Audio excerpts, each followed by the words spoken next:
First off, Mike, thanks for doing this. I appreciate it. I'll get started with how you became a volunteer. Obviously, you're a day one volunteer. Just what went behind becoming a volunteer? First of all, Ryan, thanks for having me. Much appreciated. Kind of breaks up the last 8 weeks of monotony, et cetera, et cetera. Hope everybody's well. Hope all the Baycat fans are well and weathering the storm. And we'll see everybody back in May next year. But anyways, to your point, back in what would it be? I guess early 2001, the Barrie Examiner, if anybody remembers the Barrie Examiner back then, posted an article soliciting help for the Baycats, and we're just going to fire up. Being a longtime baseball guy, I applied and waited and see what was available. Anyways, late winter, I heard back saying that I was going to be the head volunteer coordinator, and I was a little disheartened with that, but I was looking for more of a hands-on with the organization, with the team. But I thought, well, if that opens up the door and gets me in, then we're good with that. So about 2 weeks before the season started, John Brown, who worked in the background diligently with the team, and actually was working with my wife, Brenda, approached Brendan in a bit of a panic. He said to my wife, Brenda, he said, "We've got everything covered with the team, but we don't have anybody to become a PA announcer. And do you think Mike would be interested?" And I said, "I don't know. I'll check with him, and when I go home tonight and find out." So she approached me with it, and well, what the heck? Let's give it a try. And it's something different. No experience with it whatsoever, and 20 years later, here I am, still here. Right. How much of a learning curve was it for you at first? Because, as you said, it was not something you have ever done in the past. Always pretty big learning curve. I mean, like being a baseball guy, I watched a lot of ball on TV, and you have your different announcers back in the late 50s, early 60s. Pre-Blue Jays, it was pretty much all American network. So you learn from CBS, NBC, and how they did things, and you kind of dust off the memory banks and say, okay, this is how they did it, and what you would like to do, and develop your own style. And you kind of muddle through it, and you get to where you're comfortable, and just fine tune it as you go. Right. And then obviously as a day one volunteer, when did you realize that being with the Baycats, this was going to be more than a fad, and that, this whole franchise was going to not necessarily have the success that it has had, but it was going to be pretty successful? Oh, wow. I think it was just the individuals that you met early on in the early days, just how they approached things, their vision that they had. I know, I remember a line that Gary Calvert had when he was with GM, pretty much from the first day, he said, "We will win a championship within 5 years." And if he wasn't bang on smack dab on in 5 year mark. So just the quality of the individuals, and you just had a good feel. It wasn't a second-rate Mickey Mouse project. These guys were going to do it. They were all in. They were going to do it right.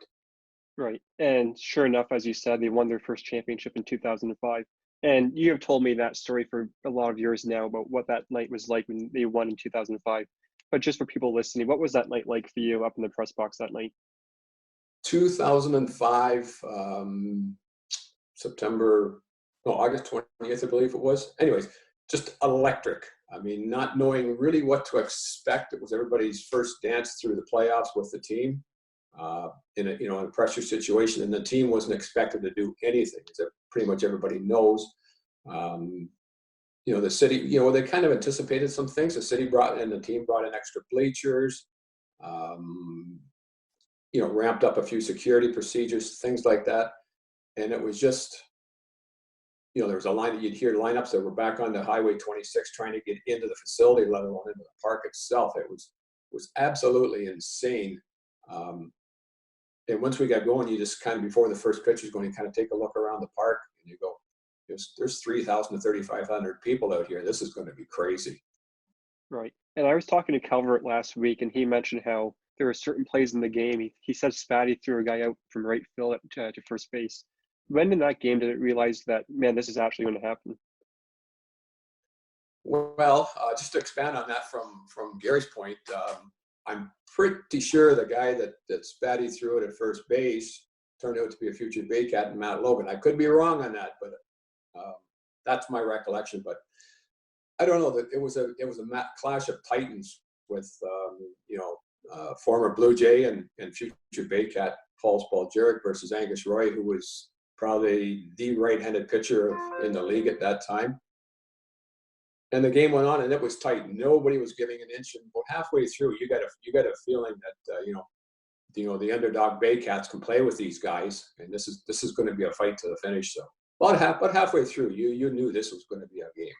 There was a moment in that playoff series that you had a bit of a blunder. Do you want to explain to everyone what that blunder may have been? Yeah, you'd have to do that. I mean, over the years, and as you and Tim can attest to, I've had a lot of blunders, but you try to cover it up with some humor and stuff like that. But to your point, the biggest one that I've had in the 20 years was I believe it was the 6th inning. David Latour was our shortstop, was at bat. The game was tight. I believe it was 1-1 at that time, and count was 1-1. Dave was at the bat, and I'll admit I was caught up in the moment. I was looking around the park, and you couldn't even hear yourself talk. And I got caught up in the moment, and Spaljerek, fired in strike 2. Okay, what do? I call up the next batter, figuring that was strike 3. So Dave Latour, he backs out of the box, and he turns around as only Latour could do, and gives me a stare that could melt an iceberg. And so you just kind of go, that's an oops moment, and he comes back in the box, and I think it was the 6th inning. I think it was on the single, and knocks in a run. So that was it.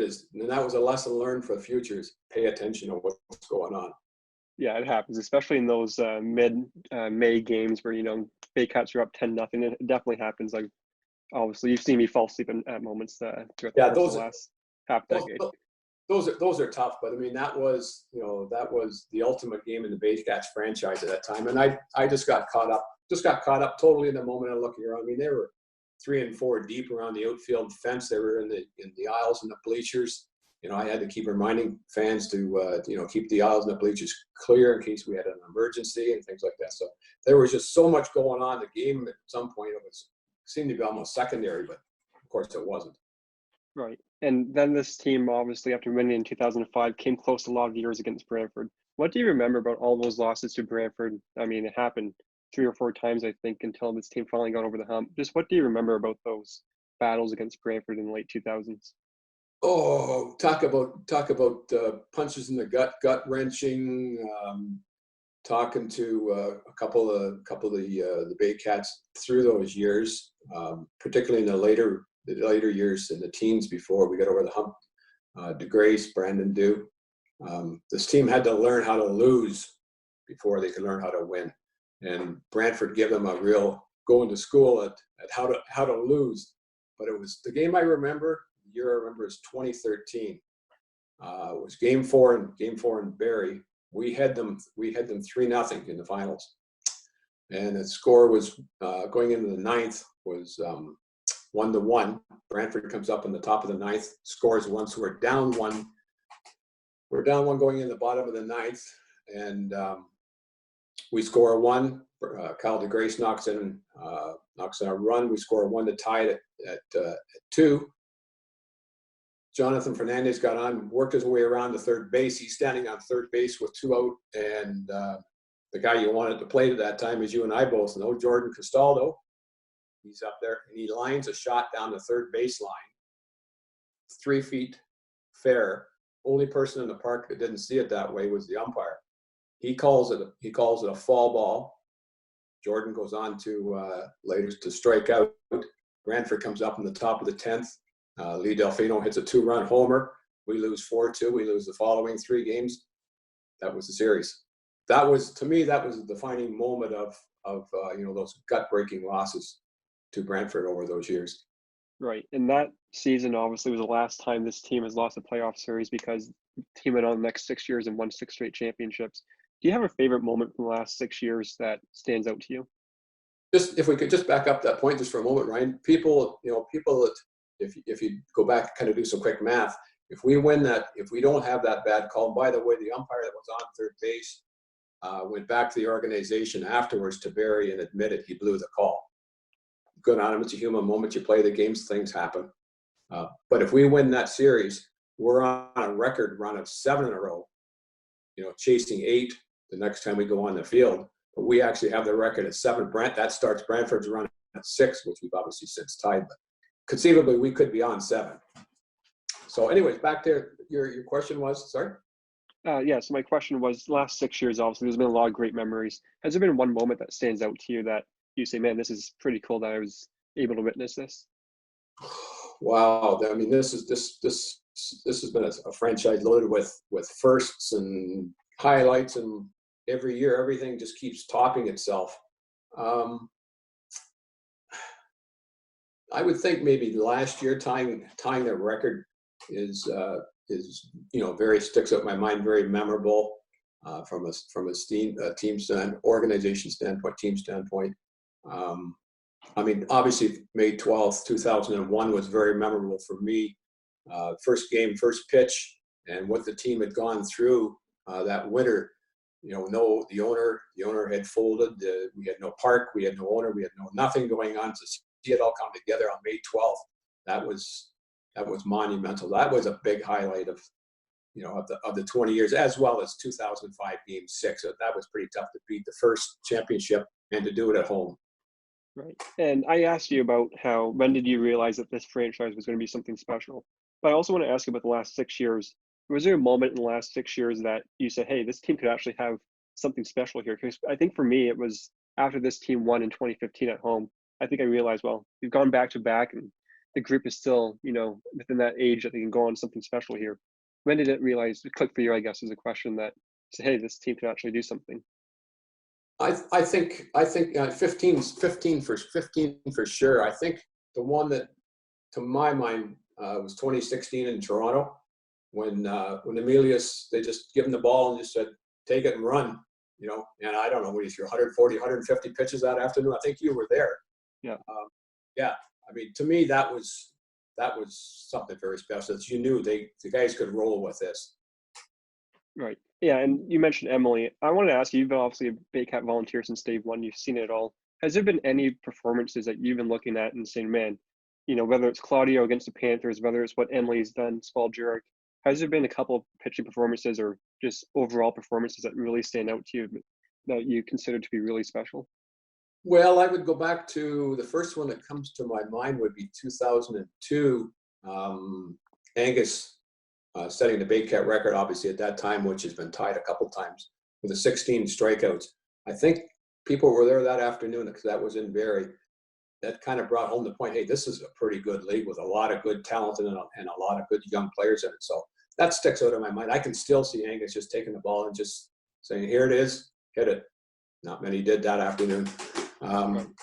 2009, in the playoffs, Chris England's 10 innings of relief on a really cool night in, I believe it was Game 3 of the finals against Brantford. He came in the 10th inning of a game that ended up being 20 innings long. I think Angus just gave him the ball and said, there you go. And they didn't touch him until the top of the 20th with an unfortunate home run. took him down, but so there was that. And then there was Spaljerek's near perfect game. Actually, conveniently enough, I think it was a week later. No, it would have been, no, sorry, that was a week before Chris's 10 inning relief job. Yeah, the week before, Spaljerek had a near perfect game that was broken up top of the ninth by a bit of a slap hitter hits an off-field single that just dribbled down the first baseline. And then there's been no perfect game in the league, in the 101 years, and that would have been the first. That sticks in my mind too. And of course, probably after that, Claudio's performance, against Kitchener, where there was another thing, just hit the ball. They could have, here's the ball, hit the ball, and they couldn't do it. So right, yeah. And one thing I want to ask you is about how obviously there's been a lot of great players throughout this franchise the last 20 years, but just from a personal perspective, how many players would you say that you've grown great relationships with? I know Jackson's one of them for sure. Just what has there been guys that you just absolutely love calling their name? Because Jackson always mentions that you can hear the love when you say now batting for the Baycats, Glenn Jackson. Well, there's obviously him. I just, you can't not like Glenny, right? And his name is just short and snappy, which is what I like. But guys like Stevie Lewis and Brandon Dew and Latour, guys you could really kind of have some fun with. And I really like the Dominican guys' names, like Emilis Guerrero and Ario Del Rosario. Those guys, those are cool. I mean, those we didn't have those names in the early years, and they were great people and great ball players too. So today you got Brantfee and Fonte, and you got Ryan Rio. And so it's a lot of fun. And I'm a bit of a perfectionist, and I like to make sure I get the guys' names right from the home team, obviously from the visitors team too. So. Right. Yeah. Well, first off, I'm going to miss that this summer, to say the least. That was a nice little throwback, to say the least. But yeah, also there's a lot of changes with the Baycats coming up. What will be now next season in 2021. So as you reflect back over the last first 19 years, what's being a Baycat volunteer meant to you? And not only that, but what are some of the great relationships that you have developed with both the owners, management, and players throughout the 19 years? Well, I think first and foremost, it's just the organization as a whole, right from the ownership down. David Mills, who I'd never met prior to starting up in 2001, and who I consider a really good friend now. Paul Marley and Gary Calvert, who I knew from my fastball days. Gary Inskeep, who stepped in and became the owner at the 23rd hour. Alfred Hampsch from Barrie Metals, who built the stadium there again at the 23rd hour. All great guys. Chris Garpy and Steve Perrier from the board of directors, all great guys leading the model franchise in the league. Goes without saying. Then you move on to players like Spatty, Ryan Spatero, Brad Bissell, Adam Haas, Glennie Jackson, obviously, Jeff Cowan, and through Jeff I got to meet his parents, Brian and Pat, who are just two super individuals. And Brandon Dew, the ultimate warrior, who's there through thick and thin, and all his injuries that he went through, and you couldn't help but feel bad for Dewey. But yeah, guys, those are the players that were close to me, close with me. And then you got your volunteers, like yourself, myself. I like a little tip of the cap to Viv Faulkner and her husband Dave, Jack Kenwell. There's not a better human being on the face of the earth than Jack Kenwell. Those three plus myself were, day oneers, as I like to call them. And then you go to my brother Tim, who's been around for 15, 16 years, doing up in the booth with you and I, doing the stats and being the points tree coordinator for the online stuff with the team. Brian Backland, John Donnelly, Lisa Donnelly, Davis Forbes, Dougie LeBlanc, Sandy Joy, Kathy Kenwell. Who else am I missing? Braden Trace, Dan Miller, Dante DeCaria, who Dante was instrumental in actually he did set up the first internet IBL broadcast. Another Baycat first, and then following him in, Ben Schulman. That was a kind of a step or a starting point for Ben's career, hopefully. Just everybody together. It's just a super framework. I mean, we've had volunteers come in over the years, but the 10 or 15 people I just mentioned there now, that's the framework of this team. And to go with the players and the management at the top, it just clicks. Yeah, and that will be my last question in terms of just the franchise coming together. I've been talking to some of the guys that have left, and they said, man, it was really tough to tell Dave that, I'm going to go to a different team, or I'm going to finally retire. Is that what just makes a Baycat so special when it comes to, the championships are nice, the dog piles, all that kind of stuff, but just being a second family, is that what's, really tugs at what makes this franchise so amazing? I think so. I mean, you've over the last few years, you've been in touch with some of the teams out of town and supplying Tim and I with tidbits up in the booth.